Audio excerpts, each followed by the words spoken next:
ओम शांति। आज 30 दिसंबर 2023 बाबा के मधुर महावाक्य हैं। प्रातः मूल्य ओम शांति। बाप दादा मधुबन। मीठे बच्चे, शुभ कार्य में देरी नहीं करनी है। अपने भाई बहनों को ठोकर खाने से बचाना है। भों भों कर आप समान बनाना है। प्रश्न, किस बात का अनर्थ होने से भारत कौड़ी मिसल बन गया है? उत्तर, सबसे बड़ा अनर्थ हुआ है जो गीता के स्वामी को भूल गीता ज्ञान से जन्म लेने वाले बच्चे को स्वामी कह दिया है। इसी एक अनर्थ के कारण सभी बाप से बेमुख हो गए हैं। भारत कौड़ी तुल्य बन गया है। अब तुम बच्चे बाप से सम्मुख में सच्ची गीता सुन रहे हो, जिस गीता ज्ञान से ही देवी देवता धर्म स्थापन होता है। तुम श्री कृष्ण के समान बनते हो। गीत है, किसने यह सब खेल रचाया। ओम शांति। ब्राह्मण कुलभूषण बच्चे समझ गए हैं कि बरोबर हमको स्वर्ग में बहुत अपरंपार सुख थे। हम बहुत सुखी खुशी में थे। हम जीव आत्माएं स्वर्ग में बहुत मस्ती में थे। फिर क्या हुआ? रंग रूप की माया आकर चटकी। विकारों के कारण ही इसको नरक कहा जाता है।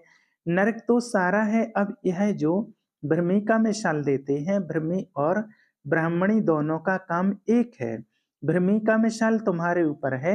भ्रमी कीड़े ले जाती है, घर बनाकर उसमें कीड़े डाल देती है। यह भी नरक है। सब कीड़े हैं, परंतु सब कीड़े देवी देवता धर्म वाले नहीं हैं। जो भी धर्म वाले हैं सब नरकवासी कीड़े हैं। अब देवी देवता धर्म के कीड़े कौन हैं, यह कैसे पता पड़े कि यह ब्रह्मावंशी ब्राह्मणियां हैं जो बैठ भू भू करती हैं। जो देवता धर्म के होंगे वही ठहर सकेंगे, जो नहीं होंगे ठहरेंगे नहीं। नरकवासी कीड़े तो सभी हैं। सन्यासी भी यही कहते हैं कि नरक का यह सुख कागविष्टा समान है। उनको यह पता नहीं कि स्वर्ग में अथाह सुख है। यहाँ पर 5% सुख और 95% दुख है। तो इसको कोई स्वर्ग नहीं कहा जाएगा। स्वर्ग में तो दुख की बात नहीं रहती। यहाँ तो अनेक शास्त्र, अनेक धर्म तथा अनेक mateं हो गई हैं। स्वर्ग में तो एक ही अद्वैत देवता मत है, एक ही धर्म है।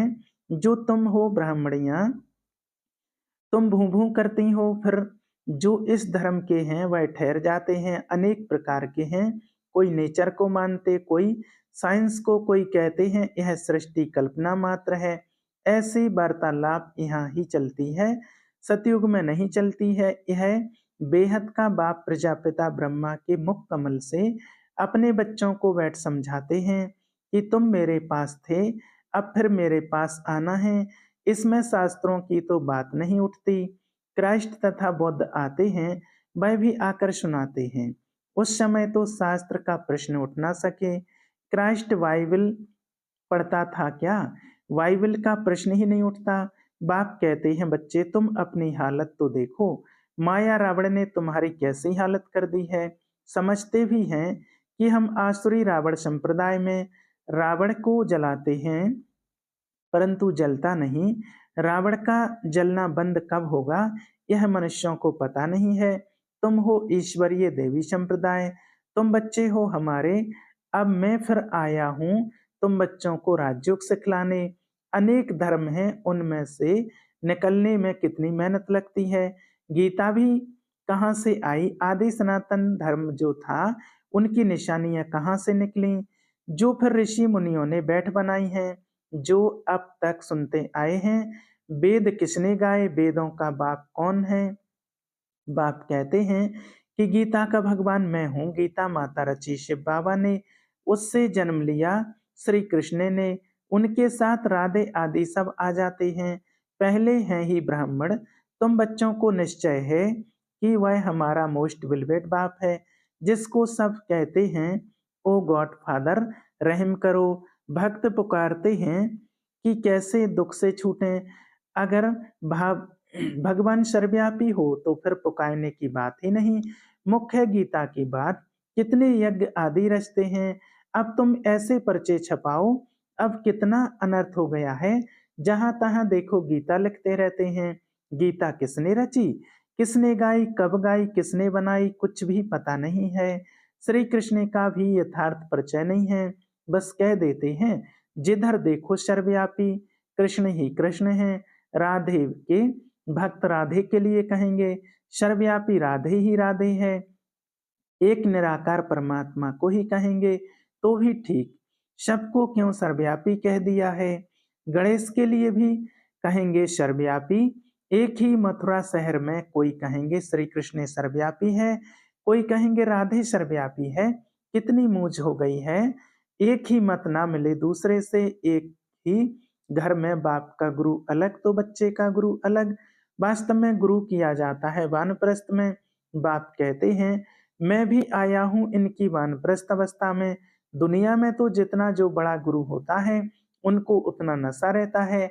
आदिदेव को महावीर भी नाम दिया है, हनुमान को भी महावीर कहते हैं। महावीर तो तुम शक्तियां हो। दैलवाड़ा मंदिर में शक्तियां की शेर पर सवारी है और पांडवों की हाथियों पर। मंदिर बड़ा युक्ति से बना हुआ है, हूबहू तुम्हारा यादगार है। तुम तो उस समय होंगे नहीं जो तुम्हारे चित्र दें। मंदिर तो द्वापर में बने हैं, तो तुम्हारे चित्र कहाँ से आएंगे। सर्विस तो तुम अभी कर रहे हो, बातें सब अभी की हैं, उन्होंने बाद में शास्त्र बनाए हैं। हम अगर गीता का नाम ना लें तो मनुष्य समझेंगे पता नहीं यह कौन सा नया धर्म है, कितनी मेहनत लगती है। वह इस दुनिया में सिर्फ धर्म स्थापन करते हैं, तुमको तो नई दुनिया के लिए बाप तैयार करते हैं। बाप कहते हैं मेरे जैसा कर्तव्य कोई कर ना सके, सब पतितों को पावन बनाना पड़ता है। अब तुम बच्चों को वार्निंग देनी पड़े, भारत में कितना अनर्थ हो गया है, जिस कारण ही भारत कौड़ी तुल्य बना है। बाप ने गीता माता द्वारा श्री कृष्ण को जन्म दिया, उन्होंने फिर श्री कृष्ण को गीता का स्वामी बना दिया है। गीता का स्वामी तो शिव है, उसने गीता से श्री कृष्ण को जन्म दिया। तुम सब संजय हो, सुनाने वाले एक शिव बाबा हैं। प्राचीन देवी देवता धर्म का रचने वाला कौन। यह सब लिखने में बुद्धि चाहिए। गीता से हम जन्म ले रहे मम्मा राधे और यह फिर श्री कृष्ण बनेगा, यह गुप्त बातें हैं ना। ब्राह्मणों का जन्म कोई समझ ना सके, बात ही है श्री कृष्ण और परमात्मा की। ब्रह्मा श्री कृष्ण और शिव बाबा, यह सब बातें गुहे हैं ना। इन बातों को समझने वाला बड़ा बुद्धिमान चाहिए। जिनका योग पूरा होगा उनकी बुद्धि पारस बनती जाएगी, भटकने वाले की बुद्धि में यह ठहर न सके। बाबा तुम बच्चों को कितनी ऊंची नॉलेज दे रहे हैं, विद्यार्थी अपनी बुद्धि भी चलाते हैं। तो अभी बैठकर लिखो, शुभ कार्य में देरी नहीं करनी चाहिए। हम सागर के बच्चे अपने भाई बहनों को बचाएं, बेचारे ठोकर खाते रहते हैं। कहेंगे बीके इतनी रड़ियां मारती हैं, कुछ तो बात होगी। लाखों पर्चे छपाकर गीता पाठशालाओं आदि में बांटो। भारत अविनाशी खंड है और सर्वोत्तम तीर्थ है। जो बाप सबको सदगति देते हैं उनके तीर्थ स्थान को गुम कर दिया है, तो फिर उनका नाम निकालना पड़े। फूल चढ़ाने लायक एक शिव ही है, बाकी तो सब व्यर्थ है। गीता पाठशालाएं बहुत हैं, तुम बेस बदल कर वहां जाओ, फिर भल समझें यह बीके होंगी। ऐसे प्रश्न कोई पूछ ना सके। अच्छा, तुम समझते हो कि शिव बाबा ब्रह्मा तन से बैठ यह बातें समझाते हैं। जो बाबा स्वर्ग का मालिक बनाने वाला है वह अभी आया हुआ है। जब तक ब्राह्मण ना बने तब तक देवता बन ना सके। ब्राह्मण कुल देवताओं से भी ऊंच है, सबकी आत्मा पावन हो रही है। तुम फिर नई दुनिया में पुनर्जन्म लेंगे। अच्छा, मीठे मीठे शिकलदे बच्चों प्रति माता पिता बाप दादा का याद प्यार और गुड मॉर्निंग। रूहानी बाप की रूहानी बच्चों को नमस्ते। हम रूहानी बच्चों की रूहानी बाप दादा को याद प्यार और गुड मॉर्निंग नमस्ते। शुक्रिया बाबा, शुक्रिया। रात्रि क्लास, तुम बच्चे एक बाप की याद में बैठे हो, एक की याद में रहना इसे कहेंगे अविचारी याद। अगर यहाँ बैठे भी दूसरे कोई की याद आती है तो व्यभिचारी याद कहेंगे। खाना पीना रहना एक घर में याद दूसरे को करना, यह तो ठगी हो गई। भक्ति भी जब तक एक शिव बाबा की करते हैं तब तक अव्यभिचारी भक्ति हुई, फिर औरों को याद करना यह व्यभिचारी भक्ति हो जाती है। अभी तुम बच्चों को ज्ञान मिला है एक बाप कितनी कमाल करते हैं, हमको विश्व का मालिक बनाते हैं, तो उस एक को ही याद करना चाहिए। मेरा तो एक, परंतु बच्चे कहते हैं शिव बाबा की याद भूल जाती है। वाह! भक्ति मार्ग में तो तुम कहते हो हम एक की ही भक्ति करेंगे, वही पतित पावन है, और तो कोई को पतित पावन नहीं कहा जाता है, एक को ही कहा जाता है, वही ऊंच ते ऊंच है। अभी तो भक्ति की बात ही नहीं, बच्चों को ज्ञान है, ज्ञान सागर को याद करना। भक्ति मार्ग में कहते हैं आप आएंगे तो हम आपको ही याद करेंगे। तो यह बातें याद करनी चाहिए। हर एक अपने से पूछे, हम एक बाप को याद करते हैं या अनेक मित्र संबंधियों आदि को याद करते हैं। एक बाप से ही दिल लगानी है। अगर दिल और तरफ गई तो याद व्यभिचारी हो जाती है। बाप कहते हैं बच्चे मामे कम याद करो, फिर वहां तुम्हें देवी संबंधी मिलेंगे, नई दुनिया में सभी नए मिलेंगे, और अपनी जांच रखनी है कि हम किसको याद करते हैं। बाप कहते हैं तुम मुझ पारलौकिक बाप को याद करो, मैं ही पतित पावन हूँ। कोशिश कर और तरफ से बुद्धि योग हटाकर बाप को याद करना है। जितना याद करेंगे उतना ही पाप कटेंगे। ऐसा नहीं कि जितना हम याद करेंगे उतना बाबा भी याद करेंगे। बाप को कोई पाप थोड़ी ही काटने हैं।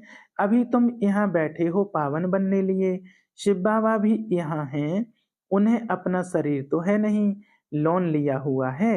तुम्हारी बाप से प्रतिज्ञा की हुई है, बाबा आप आएंगे तो हम आपके नई दुनिया के मालिक बनेंगे। अपने दिल से पूछते रहो, यह तो जानते हो बुद्धि योग की लिंक घड़ी घड़ी बाप से टूट जाती है। बाप जानते हैं लिंक टूटेगी, फिर याद करेंगे, फिर टूटेगी। बच्चे नंबरवार तो पुरुषार्थ करते ही हैं। अच्छी रीति याद में रहें तो इस डायनेस्टी में आ जाएंगे। अपनी जांच करते रहो, डायरी रखो सारे दिन में हमारा बुद्धि योग कहाँ कहाँ गया। तो फिर बाप समझाएंगे आत्मा में जो मन बुद्धि है वह भागती है। बाप कहते हैं भागने से घाटा पड़ जाएगा, मुझे याद करने से बहुत फायदा है, बाकी तो नुकसान ही नुकसान है। याद करना है, मुख्य एक को अपने ऊपर खबरदारी रखनी है। कदम कदम पर फायदा, कदम कदम पर घाटा। 84 जन्म देहधारियों को याद कर घाटा ही पाया। एक एक दिन होकर 5000 वर्ष बीत गए, घाटा ही हुआ। अभी बाप की याद में रहे, फायदा करना है। ऐसे विचार सागर मंथन कर ज्ञान रतन निकालने हैं। बाप की याद में एकाग्रचित हो लगना है। कई बच्चों को पौड़ियों कमाने की चिंता रहती है, माया धंधे आदि के विचार ले आती है। धनवान को तो बहुत विचार आते हैं, बाबा क्या करें, बाबा का कितना अच्छा धंधा था, धक्के आदि खाने की दरकार ही नहीं थी। कोई व्यापारी आता था तो मैं पूछता था पहले यह तो बताओ व्यापारी हो या एजेंट हो, हिस्ट्री तुम्हें धंधा आदि आदि करते बुद्धि का योग बाप से रखना है। अभी कलयुग पूरा हो सतयुग आता है, पतित तो सतयुग में आएंगे ही नहीं। जितना याद करेंगे उतना ही पवित्र बनेंगे, प्योरिटी से धारणा अच्छी होगी। पतित ना याद कर सकें ना धारणा होगी। कोई को तकदीर अनुसार समय मिलता है, पुरुषार्थ करते हैं, कोई को समय ही नहीं मिलता, याद ही नहीं करते। जितने जिसने जितनी कोशिश कल पहले की है उतनी करते हैं। हर एक को अपने से मेहनत करनी है, कमाई में घाटा पड़ता था तो आगे कहते थे ईश्वर की इच्छा, अभी कहते हैं ड्रामा। जो कल पहले हुआ था वह होगा, ऐसे नहीं अभी 4 घंटा याद करते हो तो दूसरे कल्प में जास्ती करेंगे नहीं। शिक्षा दी जाती है अभी पुरुषार्थ करेंगे तो कल्प कल्प अच्छा पुरुषार्थ होगा। तो जांच करो बुद्धि कहाँ कहाँ जाती है। मल्ल युद्ध में बड़ी खबरदारी रखते हैं। अच्छा, रूहानी बच्चों को रूहानी बाप दादा का याद प्यार और गुड नाइट। धारणा के लिए मुख्य सार, बुद्धिमान बनने के लिए याद से अपनी बुद्धि को पारस बनाना है। बुद्धि इधर उधर भटकानी नहीं है, बाप जो सुनाते हैं उस पर ही विचार करना है। दूसरा, भ्रमी बन भू भू कर नरकवासी बने हुए कीड़ों को देवी देवता बनाने की सेवा करनी है। शुभ कार्य में देरी नहीं करनी है, अपने भाई बहनों को बचाना है। वरदान, समानता की भावना होते हुए भी हर कदम में विशेषता का अनुभव कराने वाले विशेष आत्मा भव। हर बच्चे में अपनी अपनी विशेषताएं हैं। विशेष आत्माओं का कर्म साधारण आत्माओं से भिन्न है। हर एक में भावना तो समानता की रखनी है, लेकिन दिखाई दे कि यह विशेष आत्माएं हैं। विशेष आत्माएं अर्थात विशेष करने वाली, सिर्फ कहने वाली नहीं। उनसे सबको फीलिंग आएगी कि यह स्नेह की भंडार है। हर कदम में, हर नजर में स्नेह अनुभव हो, यही तो विशेषता है। स्लोगन, सृष्टि की कयामत के पहले अपनी कमियों और कमजोरियों की कयामत करो। अच्छा, ओम शांति।